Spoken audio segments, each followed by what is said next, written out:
What's going on, guys? My name is Tommy. Welcome back to the channel. It's time once again for another episode of the Forgotten Race Review. Today, Mr. Round Robin Zero requests we crack open the Advanced Race Guide and the Monster Codex. Let's talk about the Ogre as a playable race. If you guys are liking what you're seeing, remember to smash the like and subscribe button. This episode of the Forgotten Race Review was brought to you in part by Jesse Brooks. Thanks for all your help, man. Now, let's hit it.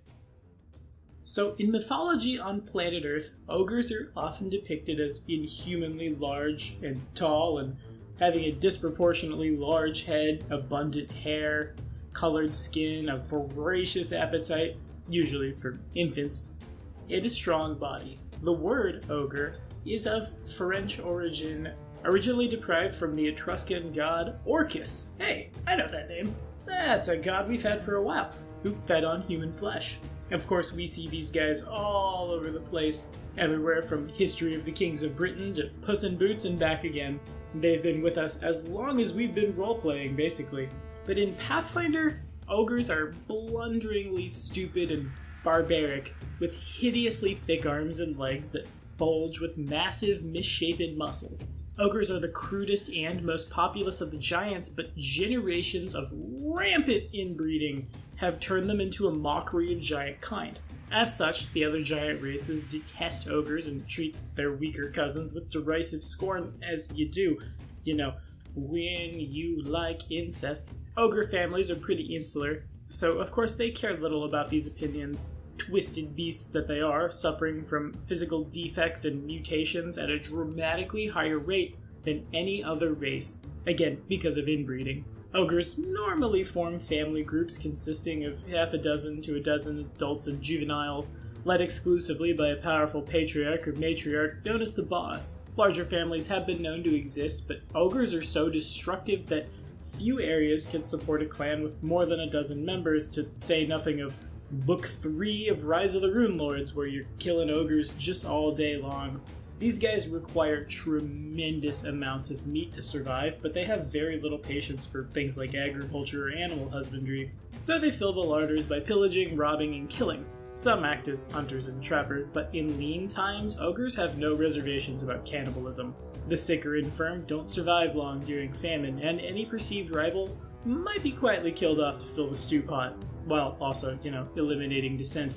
Now, as far as their stats go, I can't imagine these guys would live long. Bestiary says that a typical ogre stands 10 feet tall and weighs around 650 pounds, but remember, mutation is rampant, because loving your sister is not wrong if you're an ogre. Oh, that is just gross. Anyway, I'm gonna say a male ogre stands anywhere from 9 to 11 feet tall, weighing anywhere from 600 to 700 pounds. Females might even come in around the same.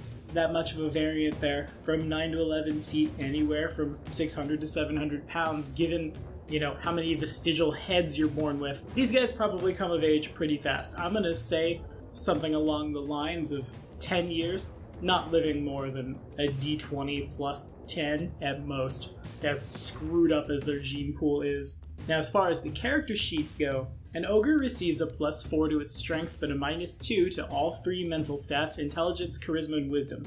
They're humanoids with the giant subtype, and they're large creatures. That means they receive a +2 size bonus to strength, a -2 to dex, a -1 to their AC, as well as their attack rolls, but a +1 on CMB and D, but a -4 to their stealth. They have a base speed of 30 feet and advanced constitution and wisdom, both increased by 2. So all told, we're looking at an ability score adjustment of +6 strength, -2 dexterity, +2 constitution, -2 intelligence, -2 charisma.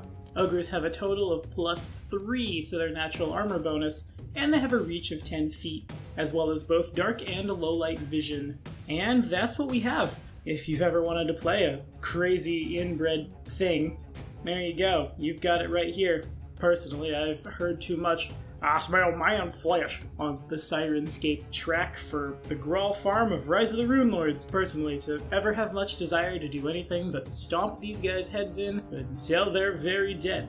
But if ogres work differently in your society, your world, your homebrew settings and things, there is a really good feat for an ogre. It's called Night Stalker. Have stealthy, dark vision, and be larger, and while you're in areas of shadowy illumination or in natural darkness, you ignore all size penalties to stealth checks and instead get a +2 bonus to stealth checks. Which, is super great if you want to build an ogre shadow dancer, like someone I know who played and hailed the Gorilla King and ogre blood rager who prestiged into shadow dancer. Not smart enough to understand basic math, but smart enough to eat the rock with deeper darkness on it. Delicious.